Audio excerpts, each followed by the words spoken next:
Hi,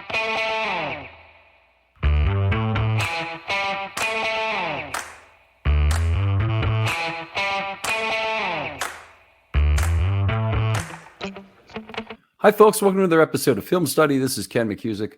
We're here to talk about the offense today. This is obviously the more difficult part of the conversation after this Steelers game, but here to make this a little easier is Gordon McGinnis of PFF. Gordon, how you doing? I'm doing good. Thanks for having me on again, Ken. Always a pleasure to talk football with you, Gordon. One of my good friends and a great football analyst who's been with PFF now for how many years? I think it's like 10 plus at this point. In fact, it must be, because I remember, I'm heading to my first Ravens game this Sunday for the first time since the divisional round win over the Broncos. And that was my last, so I was only part-time at PFF then. I became full-time that summer. So, yeah. Okay. So you were at the Mile High Miracle game and all that nasty coldness. I was. Okay. I actually missed the Mile High Miracle itself, though, because it was so cold. And I'd held on to a pee for like 2 hours, and the Broncos scored, and I was like, okay, they've probably lost now. I need to go. And so I went down to the bathroom, and as I was queuing, just heard the groans of Broncos fans around me and was like, oh, wait a minute, something good's happened. Well, that's a good story. I had not heard that before, but I'd be happy to miss that on a bathroom break too if it happened to me. So that was good. We had a nice time walking out of the stadium, grabbing a bunch of programs there that were still left at the door. But anyway, a great game. Anyway, obviously the closest I ever came to frostbite. Was that game. So the game I went to before that was the year before the Billy Cundiff AFC Championship game. And when I left that stadium, so this was the first time I'd ever come across a game of American football not in September. And the East Coast of America in September is nice and warm. It's warmer than it is here in the UK. I just kind of assumed that the East Coast of America would be similar temperature-wise to Scotland in January. It's much, much colder. And so I wore like Converse All-Star trainers. Mm-hmm. And by the end of the game, genuinely the first half of my feet from toes to middle of my feet couldn't feel them. Wow. Yeah, and it takes a while, and then they go back and they itch for a while, and then they come. Yep. Yeah, it's a nasty process of coming back from that. Anyway, those New England playoff games, we got in a nasty story about every single one of them, but wouldn't have missed them. So anyway, the Ravens dropped a very big opportunity here to take a commanding lead in the AFC North. One of the things that is bothersome to me is how the injured player returns really didn't pan out. And they didn't pan out in a way that these guys almost seem like they're not ready to be on the field. What did you think about the big four, OBJ, Stanley, Humphrey, and Williams? Give me your thoughts. Yeah. So in order of value in terms of them being back on the field, despite his struggles, I think, especially when you consider the injury to McCarry, they needed Stanley back there, just as, even at the stage he was. Odell Beckham, I don't think is ready to be back. Certainly didn't look that way. He left during the game. Marlon Humphrey obviously wasn't ready because they were rotating him in and out. And he held up pretty well, all things considered. I think, gave up a couple of plays right up until the end. And you watch the all-22 of that last play, he keeps with Pickens pretty well, but he obviously just doesn't have great long speed right now coming back from this injury. Yep. So that's a concern. And Marcus Williams, Geno Smith's playing too good football just now to have Marcus Williams on the field if he's playing like that. Exactly my thoughts. So Geno Stone, way too good to be losing a field. He only played like 19 snaps in this game, so Williams missed 3, and then they played 16 snaps with Hamilton up front and nickel, where he got on the field that way. I'm really hoping that they'll go to an exclusive nickel. I think it makes a lot of sense going to London and facing Henry to have Hamilton at the nickel all the time, in addition to what he gives you there. And I kind of agree with your comments also, by the way, on Stanley, but it is really Stanley versus a traffic cone. Stanley did not play well in this game. Grades out terribly in my system. I saw he didn't have a good grade at PFF either. But the truth of the matter is that the next guy up at left tackle, it might be John Simpson or somebody.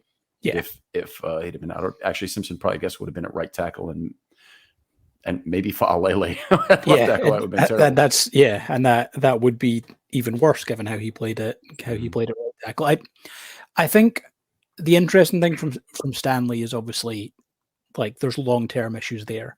Like earlier this season, I thought he looked better than he did. So hopefully it's just a case of he just maybe needs to get back up to speed a little bit. It's also, of all the opponents, when the Ravens played the Browns a couple of weeks ago, of all the teams to go against when you're making your first start as a fifth-round rookie, the Ravens are probably one of the worst. Highsmith and Watt are pretty tough edge defenders to go up against when you're not fully healthy. Yeah, they certainly are. It's a tough pairing, and they did not let up on the Ravens in terms of pass rush. There's a lot of 5-man rush, not a lot of 4 in a relative sense, which really puts a lot of more island pressure on their individual players. It also should give Lamar some additional opportunities to make plays against the defense, but that obviously not all those opportunities were converted. Right now, I'm certainly hoping like hell that Stanley recovers and becomes a fraction of the player he was in 2019. This guy was on pace to be a Ravens Hall of Ring of Honor player, and really disastrous what's happened since the injury in 2020. Where are you? I mean, his contract has about an $8 million out next year, meaning they save about $8 million of cap if they cut him next year. What do you need to see from Ronnie if you're Eric DeCosta right now to make sure you keep him on the roster for next year? I think you need to see him get back to where he was at the start of the season. In the first time when we saw him play this year, him getting back to and I mean kind of purely as a pass blocker in that sense. Now he's never been a dominant run blocker. Like that's not his strength. He's more of a kind of finesse. Strange word to use for an offensive lineman, but he's a finesse type of tackle. But they need to get back to that point where they can trust him as a pass blocker. Because right now they can't. This was the first week that I found myself looking ahead to the NFL draft next year and thinking, like, tackle in round 1 might not be a bad idea. Very least, I think they're probably going to have to look to draft tackle earlier than they have, in recent years. They at least need to start looking at backup plans, I think, at this point.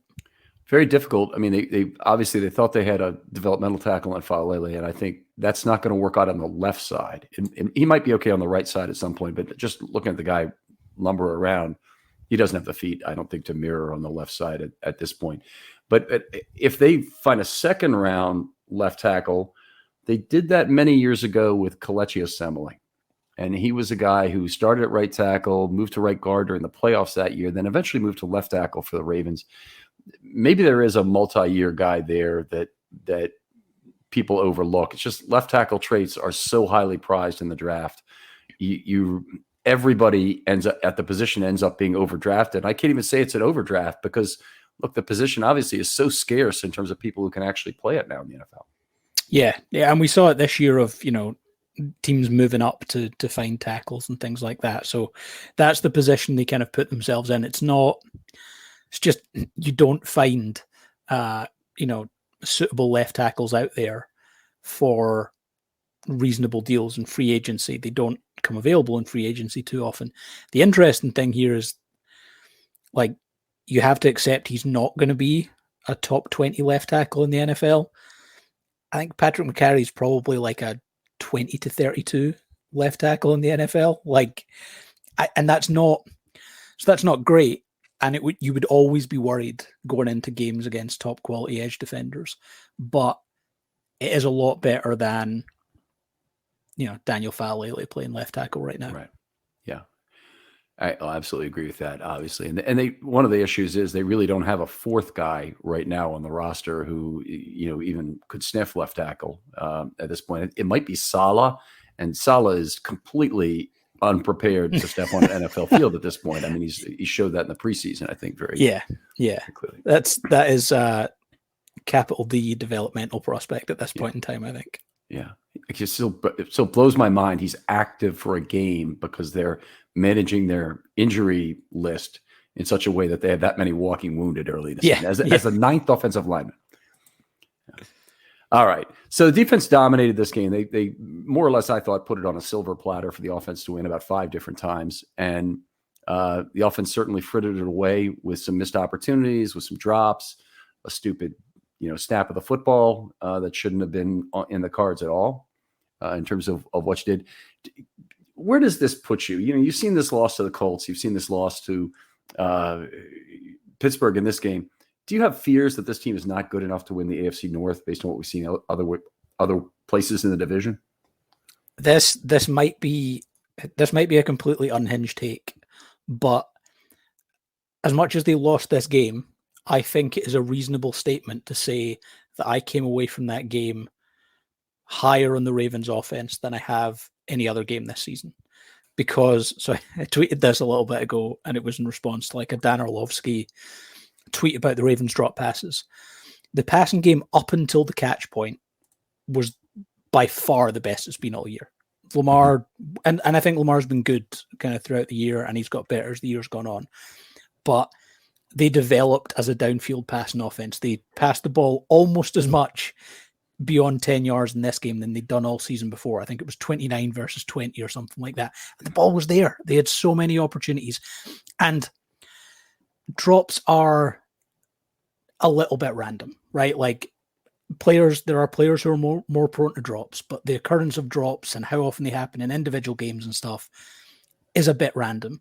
If they play this game 100 times, they probably only get that drop outcome 2 or 3 of those times, right? The last time they had this many drops, Lamar Jackson hadn't even taken a snap at Louisville. That's how long it's been since they dropped this many passes in a game, I think. So sometime in the early 2000s, the early 2010s, rather. Yeah, 2014, I think was I think it came from us. One of our guys tweeted out that out as a stat. So like everything else in terms of the passing game, and they had their struggles in pass protection towards the end, but the actual getting back and throwing the ball part looked good. So I feel like this offense has been kind of like slowly ramping up, and this would have been the game where they put up a lot of points. It didn't happen because of the drops. This offense is going to explode. The passing offense is going to explode against someone. I don't know if it's Tennessee this week or if it's when they get to the harder part of their schedule where they have to keep up with more teams. But the way Lamar Jackson's playing right now, like the opportunities are there in the passing game. I'm loving it.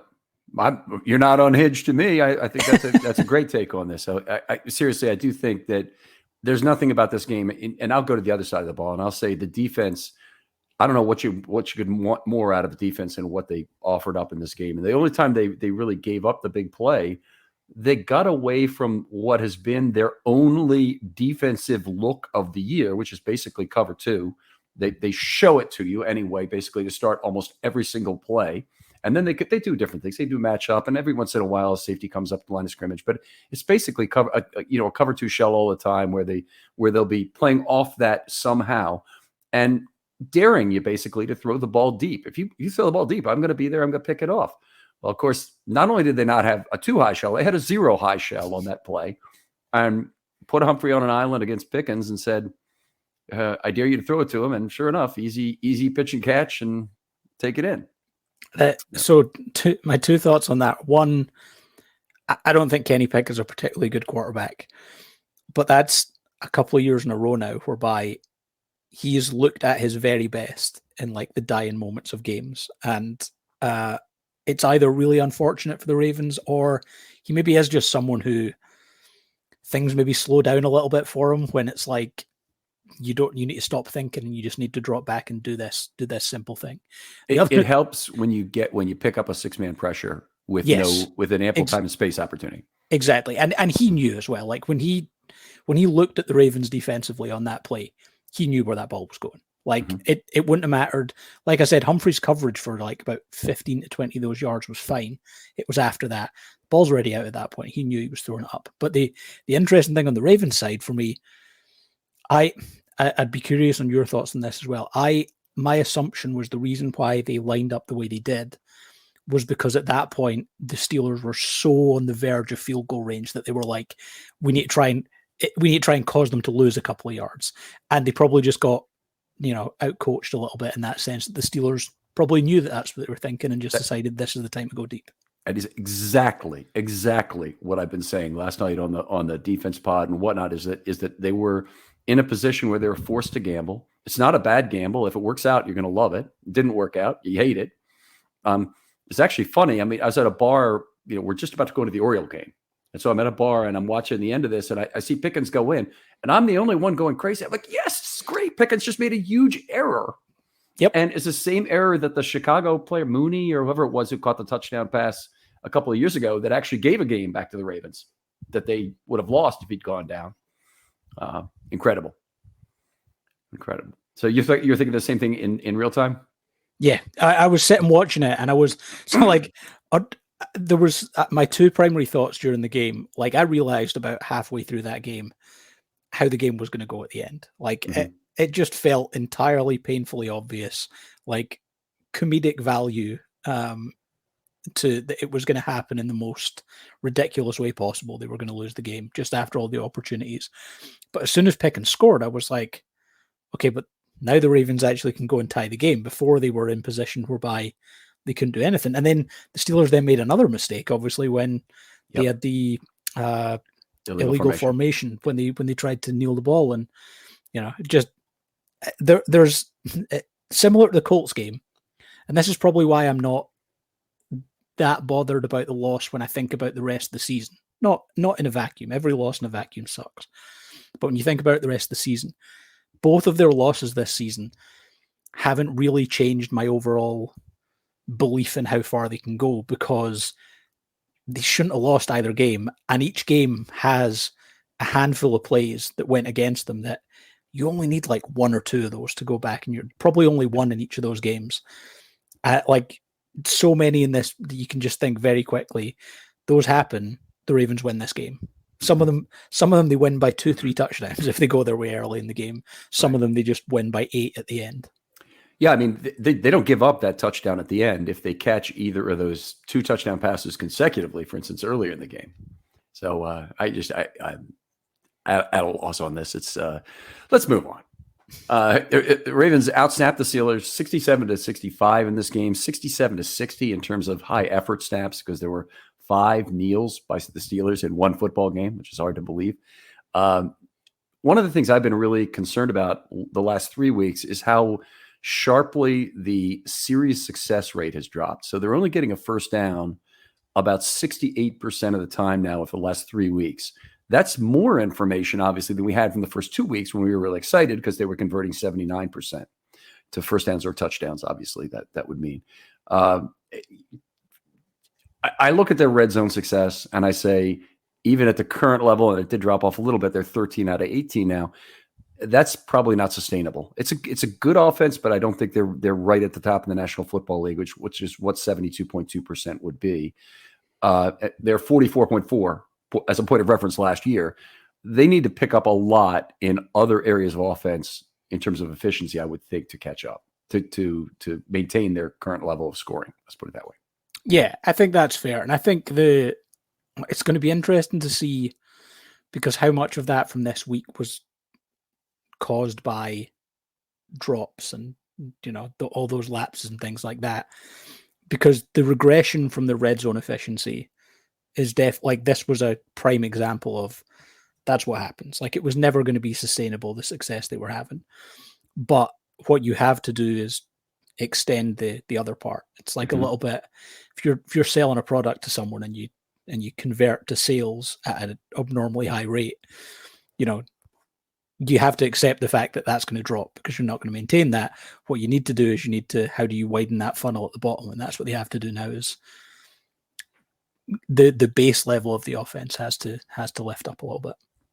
Yeah, there you go. That's a good sales way thing. So you're thinking of these 10-3-1 sales things, 10 calls gets you 3 meetings, gives you 1 sale kind of thing. Yeah, that's like an insurance concept. Is that something that you didn't learn it from the insurance business, right? Some other element of sales? Yeah, so less so sales wise. Like, in my role now, like, we talk a lot about page views and like how we get people on to subscribe and stuff like that. And there's always like a debate over, like, if you're locking down an article versus unlocking an article on like a subscription based website, you get less people on the locked article versus the unlocked article. the unlocked article, you have to be able to push someone to a tool or something so they subscribe, whereas the locked article, the article itself is the tool, and you're trying to get them to. So that's kind of where it made me think of it. Cool stuff. Defense was less overworked, obviously, in this game. The problem was that in the second half, the offense only had 24 snaps, so very not worked at all hard in the first half. But in the second half, the 24 offensive snaps, they didn't have a single drive longer than 5 plays in that second half. Just a nightmare of an offensive second half. One of the things I'm noticing in particular is that Pierce and Matabike are being way overutilized on this defensive line. And right there, you can see where 2 of the Ravens' biggest injury risks are when you're overusing 2 guys that much. Yeah, I agree entirely. I don't know. The issue is you've got Broderick Washington, who I think has flashed and made some plays there. Travis Jones, I don't even know what his snap count was in this game, but I feel like Jones, we have him at 22 snaps in this game. That sounds right. I'll bring it up here, but I thought he played pretty well in this game. He was in the backfield a couple times, and not outstanding or anything, but well enough. But yeah, I do think there's an opportunity there to raise the floors a little bit when it comes to Jones and Washington, and keep Matabike and Pierce a little fresher. Yeah, they don't. One of the things that's keeping their snaps high is the fact they don't have an outside linebacker that they can kick inside on third down. So the Ravens' way for many years, of course, was you have 3 outside linebackers on the field and you rush nickel and you end up with a lighter workload. It used to be Calais Campbell was the only one who got overworked. And now, not only are they playing Pierce and Matabike on most third downs, but they're also dropping him into coverage a lot. And it's just been really weird to see. So anyway. We want to get back and talk about some offense here. Talked about the red zone efficiency, 25 run, 38 pass in this game, primarily a choice. It's not always a choice, but this game they did have the choice. Do we want to move the ball on the ground? Do we want to move the ball in the air? Because the game script was not dictating it to them one way or the other. How'd you feel about it? There were I am very rarely the person who says run the ball more, but there were opportunities for them to kind of control the game clock a little bit better, especially at the end. I thought the sequence that led to the interception by Joey Porter Jr. Run the ball on first down, great. I think they got a little bit unlucky on the shovel pass to Mark Andrews. Quan Alexander does a really good job coming off of Justice Hill there. Yeah. But that being said as well, run it there, you're going to take the same amount of time off the clock. And then that loss, I think, is what pushed them into the end zone fate. And to be honest, with the benefit of hindsight, it's a wonderful thing. You could run the ball on, from the 6-yard line, 5-yard line, wherever it was, they had the ball on that third down. You obviously don't often run the ball on 3rd and goal from the 5-yard line because your chances of getting in the end zone are pretty slim. But you could either have, let's say you get close, you have the opportunity to go for it in 4th, or, you're then kicking a field goal, but you're also taking another 40 seconds off the clock. So I think they kind of overthought it a little bit in that sense. And then throughout the game as well, I think the running game, it's difficult because there were also some blown up plays as well, which is tough. You don't like putting yourself in 2nd and long.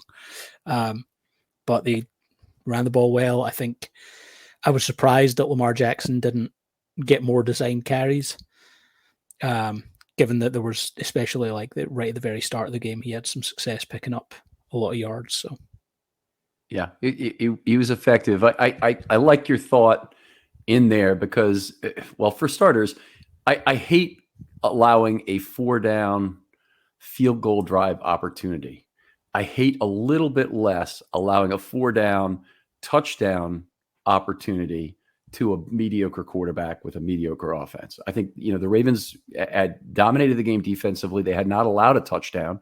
And to ask them to defend 75 yards against Kenny Pickett is not unreasonable, even with 4 downs. Any defending field goal range against the worst quarterback in the league with 4 downs is just incredibly difficult for today's defenses. Yeah. I also think, like, even if you kick the field goal and the Steelers go down the field and score, if that game goes to overtime, the offense that looked more likely to score throughout the game, maybe not at the end, but if that game goes to overtime, would it have gone to overtime at that point? No, they would have been 5. So the Ravens, yeah, I'm trying to think in my head. That was the point where it was at. So they had 8 points. It was 2 points. Yeah. So you wouldn't, again. Yeah. So I think you're less likely they're going to drive the field for a touchdown at that point. Them getting into field goal range, as we saw on the ensuing drive anyway, wasn't that difficult for them to do. Yeah. And that's, that's obviously a bad thing. Okay. Anyway, Lamar ran the ball only 6 times. 3 of those were designed runs, so they didn't really try a lot with that. For you, are you a militant on either side of that argument? There should be less or should be more Lamar designed runs? Well, no, I don't think I'm militant either way on it. I think Lamar running the ball, be it scrambles, I almost think like the scramble part of it should be like a partial design, whereby like you're trying to get him in a position whereby he can easily scramble for 5-6 yards. And I think they do that relatively well at points. But like I can't eliminate him as a designed runner. He's too good. Some of the stuff, especially when you think about like the motion and stuff they've used, the Browns game where they scored from 10 yards out, he would have scored from his own 1 yard line on that play, because the level of athlete he is, if you can get him in the open space, he can score from anywhere. So you can't eliminate that, I don't think. Yeah, I agree. And I thought a lot of the talk this offseason was way too far in the other direction. And I don't, there's nothing I see about the way Lamar is playing that he's not enjoying still running the ball as much as he is now. And maybe he would like to run 8 to 9 times a game instead of 15 to 18 as he was in his rookie year, say.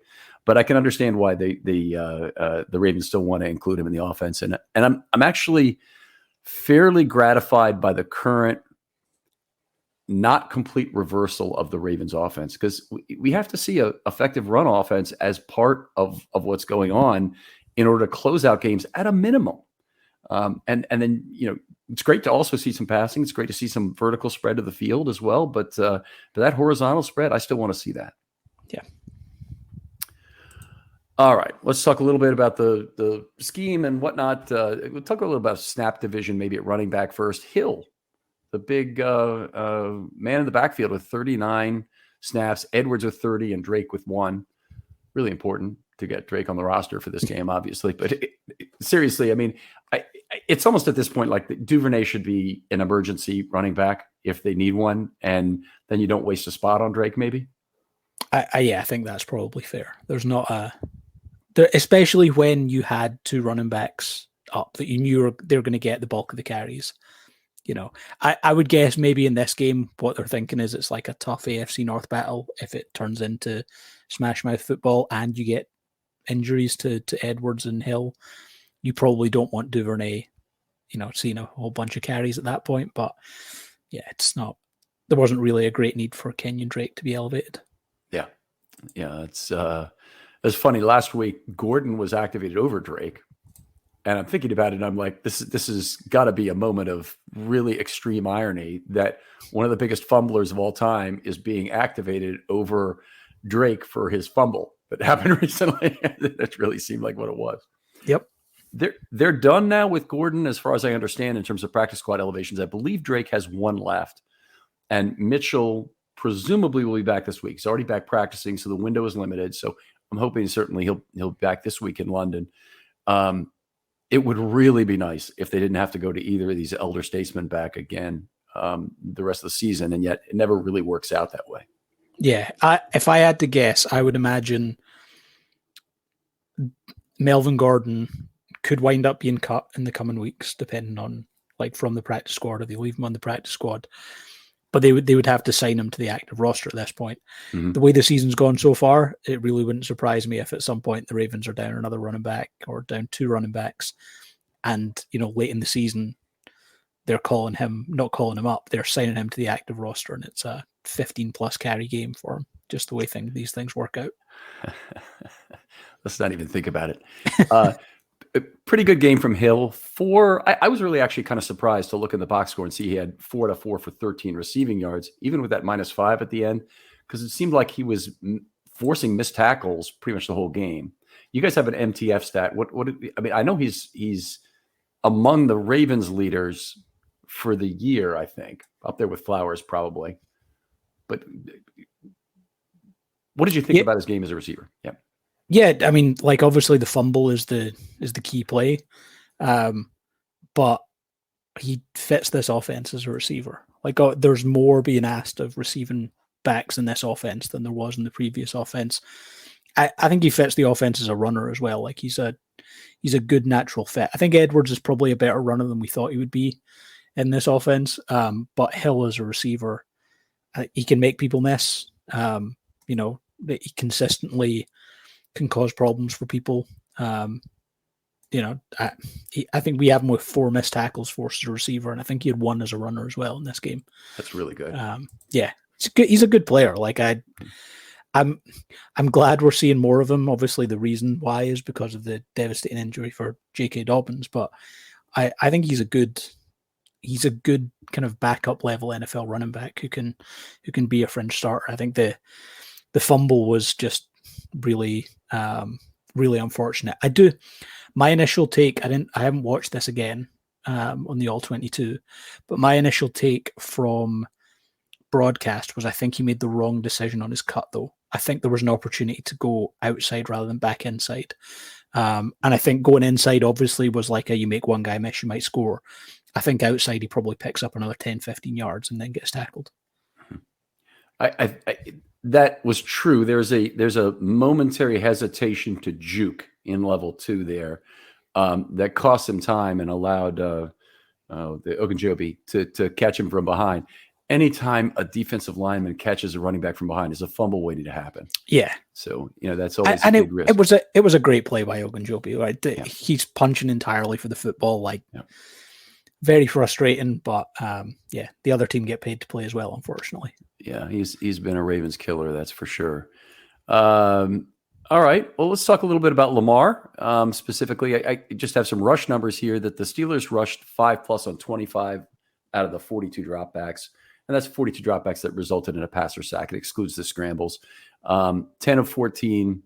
60% anyway that they used a 5+ man rush. And they had a lot of success with that because the Ravens only had 101 yards on those plays. So it's 4.0 yards per play with a 5+ man rush. The Ravens have faced a lot of 4-man rush to date this season, not exclusively. The first team to the Browns, it came with a little bit more pressure in the second half of their game in terms of numbers.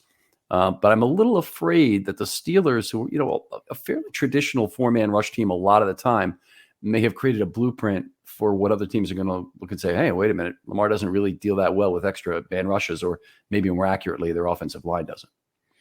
Yeah. Do you know like how much of that was caused by the drops? Be the only thing I'd be curious on. Like, was that? Not sure I understand the question, so say that again. So, like, when you're looking at the yards per play on the 5-man rushes. No, I don't have that. Because that's one of those things whereby, like, if it includes the drops, then I'm probably less concerned. If it doesn't include the drops, like if the drops weren't on those plays, then it's more concerned. I will say though, given the state of their offensive line, they are not in a position to consistently win 5 one-on-one battles. So if they are sending someone with the injuries they've had, they're not in a good position there. So it wouldn't surprise me if teams, regardless of success, look at that offensive line and think that's the weakness of this offense right now, and I can attack that by going rushing 5. I don't know if you guys keep track of this or not, but they had 17 set blocks and 17 chip blocks among 42 plays. That's 0.81 per play total. That is a significant concession to your receiving core to basically have 17 people stay in and 17 other people have a very limited route tree based on a chip block. What you can do off a chip block is very limited in terms of being a outlet receiver. Really is about it. They weren't even really that successful. In fact, on the final sack that Alele gave up, Hill completely whiffed on his chip block in a Yeah. miserable looking way, and actually That- got the next guy over. that one was interesting, I thought, as well, because Hill, I think it was Matt Waldman I saw like tweet the video and kind of walk through it, whereby like he's not blocking head up, so he's not looking where he's blocking, and I think that's fair. The only thing I would say in Hill's defense is I think he probably sets up thinking that Faalele is at least going to push him wide, and Faalele, TJ Watt again knew the player he was going up against, used his size against him. He gets really low and just hangs right in tight against him. To basically, he almost like avoided the chip just because he leant in and low on Faalele, and then was able to get around him on that. So it's tough. That is the Steelers' way. I tell you, going way back, Harrison was a guy who always looked to get the left tackle to put him in a necktie because he knew it'd either be a holding call or the guy would release. Mm-hmm. It's kind of like a form of working off a double team where one guy has to leave. You always have that tackle at a disadvantage, and Watt's very good at that. And unfortunately, I think a good chip block would have really helped in that case to hold him up just a little longer, even if it wouldn't have worked for forever. And it was a pretty significant miss there. Here's what I will say about if you're going to do that, if you're going to put running back in and you're going to have them chip. I know it's showing your hand a little bit, but in that key situation, would it have made more sense for that running back to actually be Pat Ricard? Right? Like they're obviously going to know he's not going to run anything specific there, but like if there's a running back tight end on this roster that in that situation, I would have especially given that it was Faalele and it wasn't McCarry. And the fact that they were having Justice Hill chip tells me they knew that Faalele probably isn't holding up on that himself. That's probably where I would have considered either having him out there as a tight end, and helping there, or just having him as the running back. And I kind of love the idea of having him as a running back because he was very successful, by the way, early in the game. They used a lot of tricks against Watt, but obviously lining him up on the end of the line of scrimmage and chipping either Watt and a few times Highsmith was a big help to try and slow things down. He did have a holding penalty on a run play, but in terms of the pass plays, he was very effective in terms of getting chip blocks. But I really love the idea of him in the backfield and give you the opportunity, especially if you think the Steelers might bring a blitz, go ahead and dare them. And set up with, because those are the ones that usually end up with M as for M42 as opposed to L or R42 where he's going on one side. And a player like Ricard, the deeper set and the way that would disadvantage, particularly from the off side of the pocket, the blocking running back would not nearly be as great for a man of Ricard's size. So he can even cross the quarterback, I think, and he can certainly stay on the same side and not be setting too deep such that Watt just kind of disengages with him immediately and is on the quarterback. Yeah. All right. Let's see. 4-man rush, 17 for 109, 6.1 yards per play. So there was a big difference between the 4 and the 6, obviously. And we could take a look at where the drops come in, but it's a big base difference if there was a normal distribution of those drops between the two, I agree. ATS, BOQ, and pressure. Lamar did have 14, so that's 33% ample time and space opportunities in this game. It's actually quite a lot. Went 10 of 14 for 137 in this game, 9.8 yards per play. What really didn't go well is all the other opportunities. Even when the ball was out quickly, he was only 6 of 9 for 29 yards, 3.2 yards per play, 1 interception among those plays, that horrible fade route, obviously. And then they got pressure 45% of the time, which is almost exactly the same as what the Ravens got, which I think was 46. And on those plays, Lamar averaged only 2.3 yards per pass. That's bad. It's not as bad as you might think. But that is obviously, to get 2.3 yards per play is not good. And they sacked him 4 times among those plays. Anything you'd say about basically Lamar getting the ball off on time, or maybe Lamar's time to throw at 2.90? Yeah, I think that's really interesting because like time to throw quarterback to quarterback's a very different discussion. So like you'll see these numbers often, like Joe Burrow's time to throw was really interesting at the start of this year because you could look at that number and say, okay, that's an offense that knows he's not fully healthy. They don't fully trust their offensive line. So we are designing this offense to get the ball out quick. And that very much points towards that. Lamar Jackson's never really going to be a quarterback where that overall number actually speaks to an overall view of the game. So like we do track it versus kept clean and under pressure. And when he was kept clean, it was like 2.7 seconds time to throw.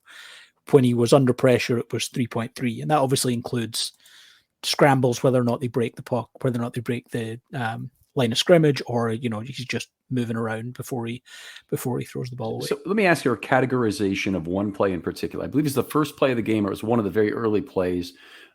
They booted him out, and they had Ricard actually chip Watt, I think, to the inside, booted him out right. Nice slow boot, but the defense was not on it like they usually are on the boot from Lamar.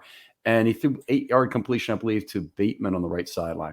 So do you consider that a kept a clean pocket, or is it which category does that go in for you guys? I'd need to double check, but I'm pretty sure that would be viewed as kept clean. So it would be up to the point. Did he move beyond the rollout, or did he kind of stop at that point? Was that where he definitely had a clean, unchased rollout and a nice easy delivery. So the moment of truth was Ricard chipping Watt to the inside. So Watt tried to beat Ricard inside, and that basically meant he was kind of fooled on the play. Yeah. But I was just wondering how you guys, if there was a rollout, does that automatically recategorize it into the? Yeah. So I'd be pretty confident that would be categorized as kept clean. Like if it's a rollout, if it's a rollout, it should be up until the point whereby pressure happens on the rollout, if you get what I mean. Like once he's rolled out and someone like a cleanup pressure or a pursuit pressure. Okay. All right. Fair enough. It's always good to understand how people do things definitionally. Even when you have different models, you still want to understand how others work. One play I'm interested in hearing about, and this is obviously one of the big disappointing plays. My guess is you guys probably didn't have it scored as a drop, but I don't want to speak for you. The fall down play for Flowers, and there's been some. Ryan Mink put out a video that says, "Oh, there's a lot of," and Flowers claimed there's a lot of drift on the ball from the wind, and you can kind of see it in terms of it being a little bit of a flotation device of a football. Didn't land far enough away from him. I don't think that you can really take 100% of the blame off Flowers. But how did PFF grade that one?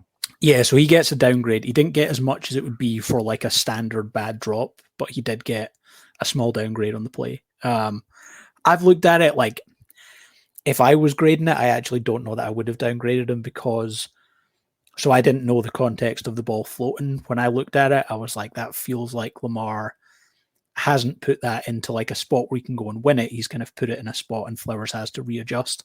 But the footwork is something that, you have to have better footwork than that. And obviously he's got himself kind of caught up and tied up. And, one of those 10 to 15 plays that goes the other way, the Ravens win the game. Yeah, that it was a shame. Difficult to watch. I mean, you just kind of thing gets you up out of your seat and screaming at the TV for no good reason. Oh, let's move on a little bit. So, what else have we not talked about here? I guess I'm still concerned about the usage of Devin Duvernay. They did have a semi-deep throw to him, is probably around 15 yards. He got a couple of hits on the play, one from a linebacker, I think, and I don't know who hit him otherwise. One thing I noticed from the press box score in Pittsburgh, I don't know how often you look at game books and you can immediately understand what the guy is trying to do, but there were 2 PDs awarded on the play. And I've seen various things. Some people are very quarterback hit conscious, or they don't understand the quarterback hit rules, particularly before they became an official statistic. And so they would either had tons of quarterback hits some places, and other places they weren't even recording them. They weren't even recording them by, they didn't know the rules, didn't know what it meant. Sometimes people thought if you just touch the quarterback, then that's a quarterback hit. So I'll record it that way. But this guy seems to be, I want to see Pittsburgh have as many passes defense as possible within my scorebook. That's how I would define this guy. So going back to the hit thing, that's like a little bit of PFF history as part of this.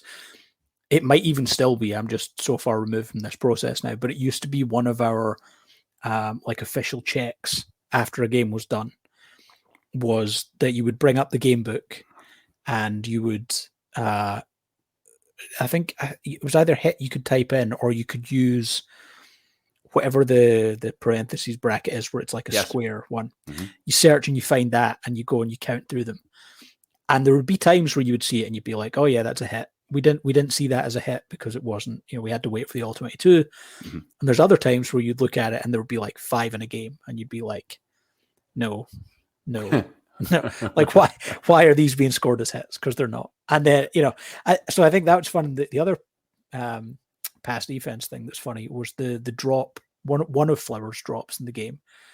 I'd need to go back and check how we actually officially scored it. I think we did score it as both a drop and a pass breakup, because it's a drop by Flowers, mm-hmm. but then there's actually the opportunity for him to regather it. And it's the play where he basically not even almost, I think he gets punched in the face by TJ Watt. Yep. But it effectively also is a pass breakup. Like the second part of it is a pass breakup. And it's one of those really weird plays where it's actually both. Yeah. So that was I don't know how that didn't get flagged with what he did on the play. It's just unbelievable to me. But yeah, it was one of those things. I will say, go back to the quarterback hit thing, because there's kind of an interesting story about this. In 2011, I think it was 2011, but actually might have been before then. Yeah, I think these are two different stories which kind of meld in together. But in 2011, specifically in Pernell McPhee's rookie year, I was tracking him, and he was having a big year in terms of what he was doing for the Ravens that year, and had 3 quarterback hits in one game. And the original PFF thing that had zero quarterback hits, but that had to be where you're going back and look at him on the all 22. And then sometimes the all 22 will even betray you on that, because the all 22 cameraman will be panning downfield. Even elevating downfield, because you're trying to get it from the end zone from the all 22. But sometimes they don't even give you that. Like they'll come off the bottom of the screen because they won't be good. And it does sometimes help to have somebody in person at the stadium, like counting that quarterback hit. And generally speaking, I'd say if you can trust the guy who's doing the game book, they're usually a better resource than some other, even all 22 version, if they know what they're doing. The problem is a lot of them don't know what they're doing, and for a lot of years in there, you really had to check it. But I'm interested. That's great to hear that process was part of it. So look for the bracket, confirm the QH, confirm the quarterback went down, and then do that. The other thing is the non 1-for-1 correlation between quarterback hits and sacks. Is that a lot of people don't realize this, but we had one in this game. Was the strip sack is a sack, but it's not a quarterback hit. And it's so almost all of sacks are also quarterback hits, but the quarterback has to go down for it to be a quarterback hit. So there's also a way. Do they still do this? Do they still do this where they double count pass defense and interception as the same? And there's some. The college and pro game do it differently. So the pro game, it's a subset of interception. Interceptions are a subset of PDs, and the college game, for whatever freaking reason, I just learned this out this year with Emmanuel Forbes. It's the sum of the two is total passes defensed. Yeah, well, college football still can't figure out that sacks aren't rushing attempts. So if you ever look up a college quarterback's rushing yards, just remember that any sack he's taken is taken off that. There's something about that that's not completely wrong, by the way, but I would like it if it were scrambles plus sacks is what I'd like. Yes. Yeah. There's ways to break that down. They kind of just decide that they put it all together with no explanation. All right. I think we're just amusing ourselves at this point here. One thing that I didn't see happen in this game that I was really expecting was a lot of unbalanced line. And they had played a lot in, I think it's weeks 3 and 4 or 2 and 3. I may have it wrong. In particular, when they wanted to tuck Morgan Moses in or tuck Fa'alele in when he's on the right side to try and avoid getting him isolated on the edge. And I was a little bit surprised in this game, particularly after Fa'alele came in, that they didn't go with much in the way of unbalanced line locks. They did have one unbalanced line the whole game. It'd be interesting to see if the reasoning for that was something to do with who they had available at that point. Right, so like when you have Morgan Moses and you've got Ronnie Stanley, you've got the ability to put in McCarry as your extra man or whatever it is. Now, once you get down to McCarry's hurt, Morgan Moses is hurt. Like who did they bring on as who was the unbalanced lineman they used? No, it's not 6. This is 5 unbalanced. So okay. the trick is you move your right tackle, your crappy right tackle, over on the left side, and you tuck him inside a Stanley. Yep. So he acts as a left tackle inside on that side. So they did some 6 also. Don't get me wrong. They put Falele on the field, and they tucked him some even in a 6-man situation. But when they've got 5 on the field and they're just doing 5 unbalanced left or right, then we didn't see that nearly as much as I would have expected. And I'm thinking if Falele is going to start this game in London, and I guess we'll find out fairly soon if that's going to happen by Wednesday's practice, that's something they probably have to consider. Yeah, I think so. All right, Gordon, always a pleasure to talk football with you. Just a fountain of great knowledge and great inside information on what's going on at PFF. But tell folks where they can talk football with you online. Yeah, you'll get me on the platform formerly known as Twitter, PFF_Gordon. I'm always happy to chat football with people. I do it a lot more now. Like I had a couple of years there whereby I was over doing some other things at PFF, and I wasn't as over football as I'd like to be. So I'm really enjoying this year being back to getting to talk more football. Looking forward to meeting you in person this weekend for the first time. We'll be in London, and hopefully have a chance to get together and at least have a beer before that game on Sunday. And Sunday morning back here, but Sunday is a mid-afternoon game, like a 2:30, right? Yeah, 2:30. It's nice. Of all the games of the year, I get why Americans hate it because it's very early in the morning. It's fantastic for us. It's a great way to. It's like the perfect time in the afternoon as well because unless it goes to overtime, it finishes in enough time that you can do your final dinner prep before the main game starts. So it's all timed very well for us. All right, very good. We'll be back for part 2, but folks out there, if you want to be on a Film Study short, hit me up with a DM on Twitter and I will get back to you very quickly. Have some great ideas for new stuff that come in the last week and always looking for more. Gordon, thanks again for coming on. Thank you very much. Always glad. And we'll talk to you next time on Film Study.